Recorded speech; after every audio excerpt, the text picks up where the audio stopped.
अध्यापिका। ई का आ गया जैसे शिक्षक धरे टाप बराबर शिक्षिका। इसी प्रकार जितने ईका वाले शब्द हैं तो आप समझ जाइएगा कि उसमें टाप प्रत्यय है। जितने आ, अजा, कोकिला, अश्वा, बाला, है ना, जितने भी आ वाले शब्द हैं तो वहां समझ लीजिएगा कि टाप प्रत्यय है।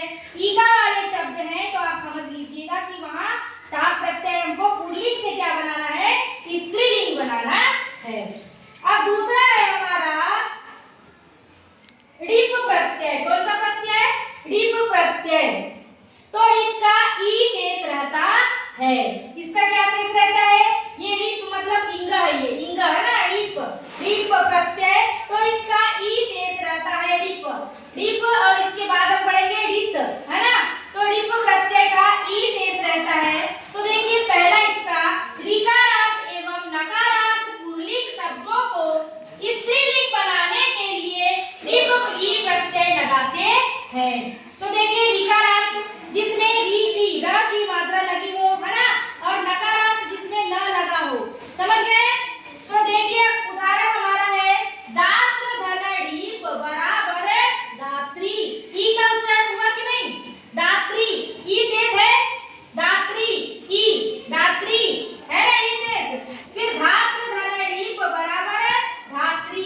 तो ये र का रेफ लगा है कि नहीं, ऋकारांत शब्द है। ये कौन सा शब्द है, ये ऋकारांत शब्द है। गुणीन नकारांत शब्द है, तो गुणीन धन ड़ीप बराबर गुणीन। समझ गए। अब दूसरा है हमारा बाल्य और युवा आयु जिससे प्रथम वयस का बोध होता है उसमें ड़िप ई प्रत्यय का प्रयोग होता है। तो बाल्यावस्था और युवा अवस्था का जिसमें बोध होता है उसमें कौन सा प्रत्यय होता है, तो ड़िप ई प्रत्यय होता है। समझ गए। अब देखिए उदाहरण है कुमार धन ड़ीप बराबर कुमारी। है कुमार, कुमार मतलब बाल्यावस्था, किशोरावस्था का बोध हो रहा है कि नहीं, किशोर धन ड़ीप, किशोरावस्था का बोध हो रहा है ना। तो यहाँ पे समझ लीजिएगा बाल्य और युवा आयु का जिसमें बोध होता है तो उसमें ड़िप ई प्रत्यय का प्रयोग किया जाता है। तो कुमार धन ड़ीप बराबर कुमारी, किशोर धन ड़ीप बराबर किशोरी। अब तीसरा देखिए द्विगु समास में भी ड़िप प्रत्यय होता है। द्विगु समास में भी कौन सा प्रत्यय होता है, ड़िप प्रत्यय होता है। तो द्विगु समास आप जानते हैं ना, जैसे पंचवटी, त्रिलोकी, हमने वही उदाहरण आपको बताया है। तो द्विगु समास वाले जितने भी शब्द आते हैं तो उसमें ड़िप प्रत्यय होता है। तो देखिए त्रिलोक धन ड़ीप बराबर त्रिलोकी, पंचवट धन ड़ीप बराबर पंचवटी। तो जैसे देखिए ये समास क्या है, द्विगु समास है। कौन सा समास है, द्विगु समास है, संख्यावाची द्विगु। संख्या मतलब जिसमें भी संख्या का बोध होता है वहां द्विगु समास होता है। तो द्विगु समास वाले भी अगर शब्द अगर आपको आ गए प्रत्यय में तो आप समझ जाइएगा कि कौन सा प्रत्यय है, ड़िप प्रत्यय है। अब तीसरा है हमारा ऋष प्रत्यय। कौन सा प्रत्यय, ऋष प्रत्यय। ई शेष रहता है इसका भी,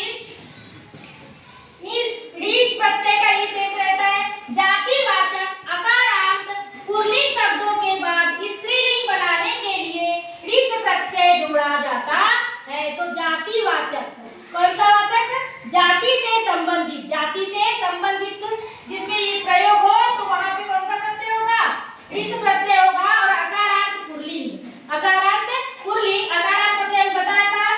तो देखिए उदाहरण है ब्राह्मण धन ऋष, ब्राह्मण धन ऋष, ब्राह्मण धन ऋष बराबर ब्राह्मणी। ब्राह्मण एक जाति है, ब्राह्मण क्या है, एक जाति है। समझ गए। तो ब्राह्मण धन ऋष बराबर ब्राह्मणी, जातिवाचक बताया ना। मृग धन ऋष बराबर मृगी, मृग भी क्या है, एक जाति है। हम एक ही को तो मृग नहीं कहेंगे, बाकी बहुत सारी चीजें तो मृग कहेंगे कि नहीं। तो ये भी क्या है, एक जाति है। महिष धन ऋष बराबर महिषी। तो अब देखिए महिष यानी भैंसा, महिष यानी भैंसा और महिषी यानी भैंस। तो समझ गए आप। तो महिष हम एक ही भैंस को तो एक ही मतलब भैंस दिखेगी तो उसको भैंस ही तो कहेंगे ना, चाहे कोई भी भैंस दिखे। तो महिष यानी उसकी जाति का क्या